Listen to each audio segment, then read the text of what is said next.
神秘的昆仑山被称为万山之祖，而且昆仑山同时还占据了我国神话体系的半壁江山。《山海经》当中有记载，昆仑之墟，方800里，高万仞，相传是仙界西王母的居所。上有礼泉瑶池，凡人若想登仙界，入瑶池，必先登上昆仑山。周天子穆王曾至昆仑山，由轩辕公见西王母，饮酒瑶池之上，成为一段佳话。但要想登上昆仑仙境，何其艰难呢？首先要进入的便是仙界的入口，那棱格勒峡谷。而这个地方呢，也被称之为地狱之门、死亡之谷，一直以来都是当地牧民的禁区所在。因为这里经常发生许多无法解释的奇怪现象，天气毫无规律可言，牲畜会无缘无故地死掉，牛羊甚至会自己往谷里边冲过去。而更加不幸的是，已经有数百人在谷内丧生了，而且死在里头的大多数人，尸体都会莫名其妙地消失，活不见人，死不见尸。因此，当地没有人愿意进入这片谷地。有俗语说：“死亡谷中黄金1吨，只见人进，不见人归。”意思是说，死亡谷里边也许有黄金宝贝，但进去寻宝的人都是有去无回。1979年的时候，驻扎在昆仑山的几名士兵在训练的时候误入了这个死亡谷，发现了一个体型巨大的人类尸骸。这具尸骨体长超过3米，完全符合人体骨骼的结构，它就是一个人的样子，但是个巨人。面对这具奇异的尸体，士兵们无法辨认其身份，那就赶紧上报吧。上级也不敢怠慢，迅速联系了北京某神秘部门，并安排12名士兵将尸骸打包运回驻地。巨人尸骸被运走之后，此事就被封了口了。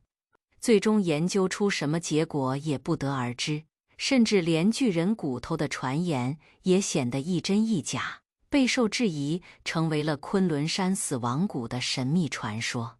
1983年，昆仑山脚下的一位牧民发现自己丢了几匹马，在寻找的过程当中，发现马的脚印一直延伸到那棱格勒峡谷去了。牧民望着没有尽头的峡谷，思来想去，还是心疼那几匹马，决定进去找回那几匹马。这一去，他就也没有再回来。几天之后，人们在那棱格勒峡谷的谷口发现了牧民的尸体，他身上的衣服已经破破烂烂的了，双眼瞪得老大，嘴巴张开着，好像看到了什么恐怖惊悚的东西。但奇怪的是，他手上还抓着猎枪，却没有发射过的痕迹，他身上也没有任何的伤口，不像是被野兽撕咬过的，甚至他没有挣扎的痕迹，就像是一瞬间被吓死。那么他究竟见到了什么恐怖的东西，才会被瞬间吓死呢？这件事情传开之后，死亡之谷的名声可就越传越远。消息传到了北京，一支考察队经过充分的调查和准备，决定深入死亡谷去揭开谷中的奥秘。这支考察队一行5人，刚刚进入谷内的时候，他们发现这里风景绝美，甚至可以称之为是人间仙境。队员们都很兴奋，对考察之路也充满着期待。然而几天之后，当他们进入死亡之谷的深处，就开始陆续见到很多动物和人类的尸骸，似乎在警告他们前方的危险。这天，诡异的事情终于发生了。天色将晚，几个人选了一片开阔地，开始扎营休息。队员老王挖灶搭锅，准备给大家做晚饭。就在大家伙儿都放松下来的时候，天空突然乌云密布，一片黑压压的云就直接压向了谷内，一时之间电闪雷鸣。在这之间，一道红色霹雷正好击中了做饭的老王。老王说：“我说做饭，我又不做坏事，你劈我干什么？”瞬间倒地了。其余的队员也都感觉一阵电流穿过身体，汗毛直接竖起来了。那么恢复正常之后，大家伙儿赶紧过去看老王，只见他全身通红，昏迷不醒。经过一番简单的检查，发现老王只是昏了过去，身体似乎没有什么大碍。真奇怪了，一般人被雷击非死即伤，而且身体往往被闪电会灼烧得呈焦黑色。老王没事儿，没受伤，身体呢是通红的颜色。回想那一刻，雷劈下来那一刻，几个人心里边还直犯嘀咕：邪门儿，怎么还会有红色的闪电？一般不都是白色，微微带点黄，甚至带点蓝，怎么有红色的闪电呢？到第二天，老王终于醒过来了。对昨天的事情，大家也都心有余悸，都认为这个地方可不能久留了，于是匆匆开始打点行囊，一行人按原路返回。然而来时路，不是说看见很多这个动物和人类的尸骨吗？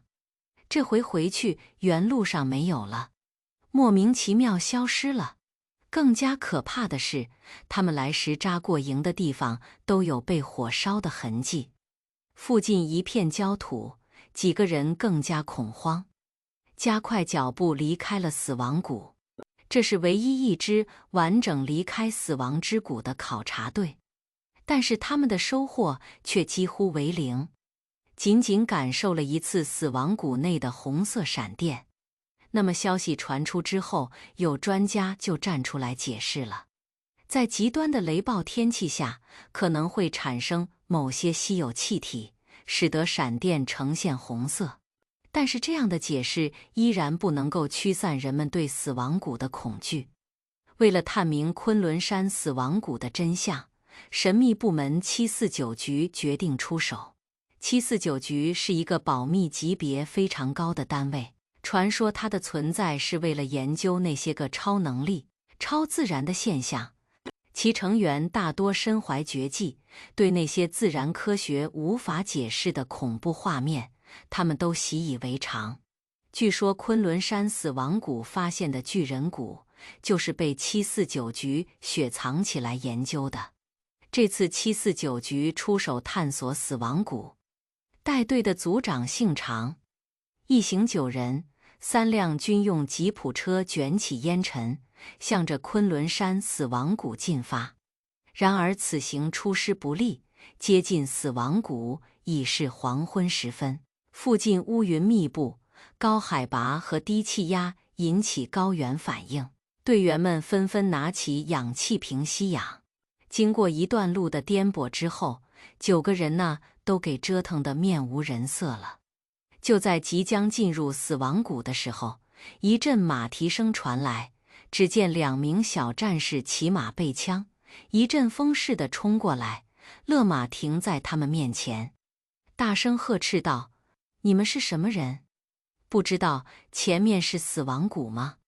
再往前走可就回不来了。”常教授拿出749局的证件说道：“小同志，我们有任务，目标就是死亡谷。”小战士看过证件之后赶忙下马，挺直了身姿，抬手敬礼，接着把证件还给了常教授，并说道：“首长，你们要进入死亡谷，我不拦着，但最好是明天白天再进去，而且必须带上向导。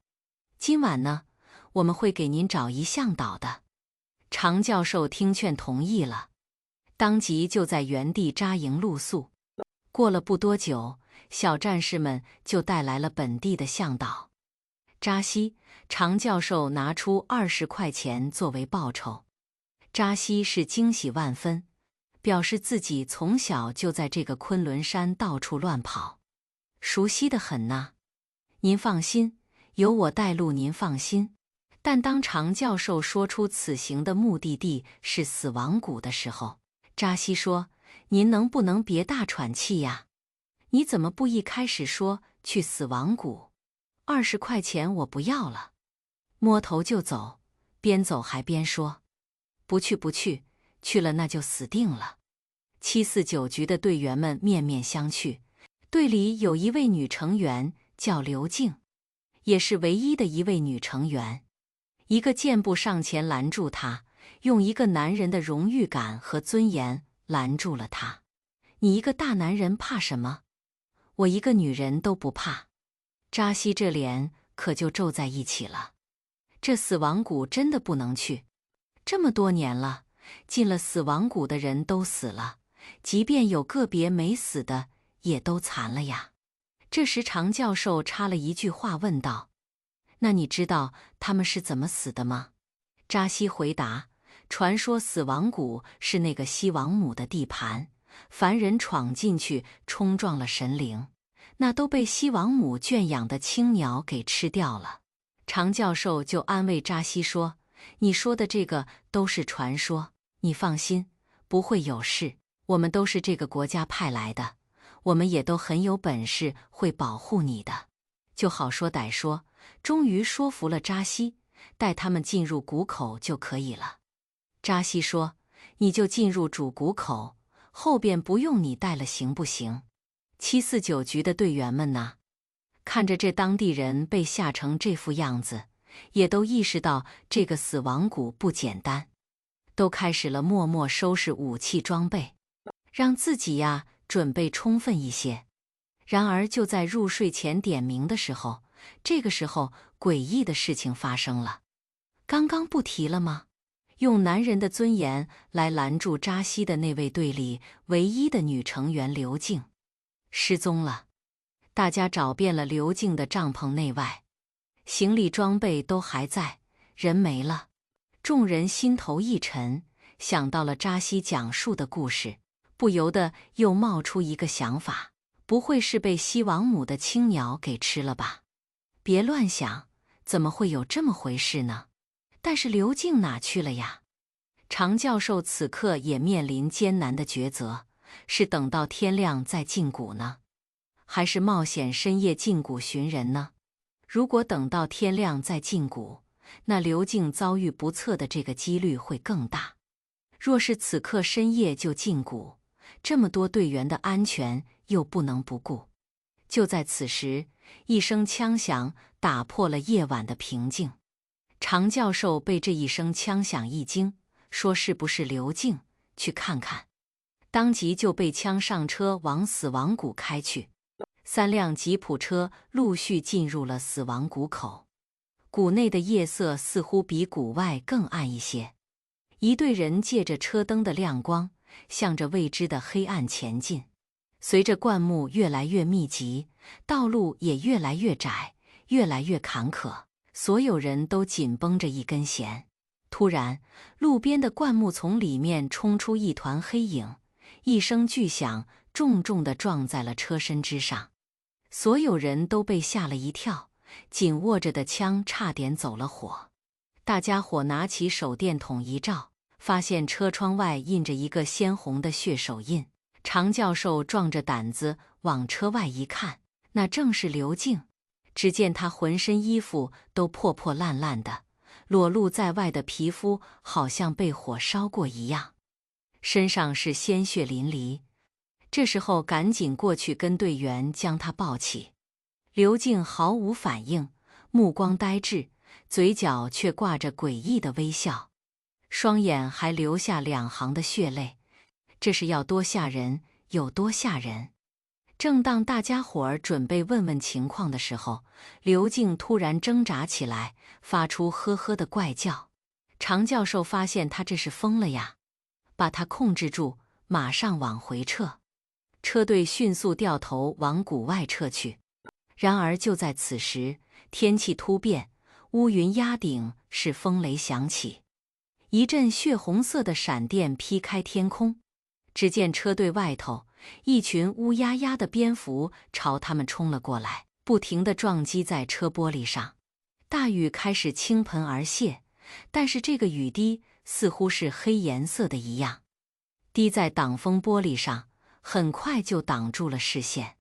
雨刷拼命地来回刷，反而让挡风玻璃糊成一团黑，完全看不见路，车子无法前进了。常教授率先打开车门喊道：“下车，我们跑回去。”8个人拼命往谷口跑，此时他们才发现，这个雨根本就不是普通的雨，就像是浓酸一样滴在身上，瞬间穿透衣物，灼烧皮肤。终于快接近谷口了，然而所有人都被这个黑色的雨浸湿，全身都开始腐蚀溃烂，有的地方甚至露出了白骨，个个都哀嚎不已。不久可就全无动静了。第二天天亮以后，一直在营地的扎西终于看到一个身影从谷口出来。谁呀？这是谁还能走出来呀？是刘静。因为常教授他们下车的时候没顾得上这刘静，他呀在车上躲过了那个黑雨的腐蚀。这个时候刘静是衣衫褴褛，一瘸一拐地跑向营地，双脚几乎都溃烂，露出了森森白骨，然而还带着那诡异的微笑。刘静这个时候已经彻底精神失常了，他究竟遭遇了什么呀？没人知道。749局这次的探索队可以说是全军覆没，从此之后就再也没有探险队敢轻易踏足昆仑山死亡谷了。有地质学家使用特殊仪器在死亡谷外围进行勘探后，发现昆仑山脉中存在一种独立于外界的特殊磁场。随着深入山脉，这个磁场变得越来越强大。专家猜测，死亡谷内离奇的事件可能都是这特殊的磁场引起的。因为特殊磁场很容易被云层当中的电荷吸引，导致云层放电形成雷区，使昆仑山天气变幻莫测，甚至出现极端的有色闪电和气候灾害。那为什么死在谷内的几百人尸体后来都消失不见了呢？是被野兽吃了吗？那也应该留下骨头。749局的专家们推测，可能是尸体掉入暗河被吞食了，也有可能是与昆仑山的冻土有关。昆仑山上的冻土是季节性冻土，厚达几米深，夏季气温回升，冻土层呢就会变成沼泽地，不管是活人还是死人，都会被沼泽吞噬。那么，常教授他们遭遇的黑雨又是什么呢？刘静到底又遭遇了什么恐怖的事情呢？疯了呢？一个特殊磁场和冻土就能够解释死亡谷所有的神秘事件吗？显然是不能的呀。作为中国神话当中的神山仙界，昆仑山上还藏着太多的未解之谜，这都说不清楚。希望将来能够有科学家和探险队能够一探它的全貌，为我们揭开昆仑山和死亡谷的神秘面纱。好了，今天的故事到这就结束了。更多精彩故事，咱们下期再见。欢迎大家在下方评论区讨论。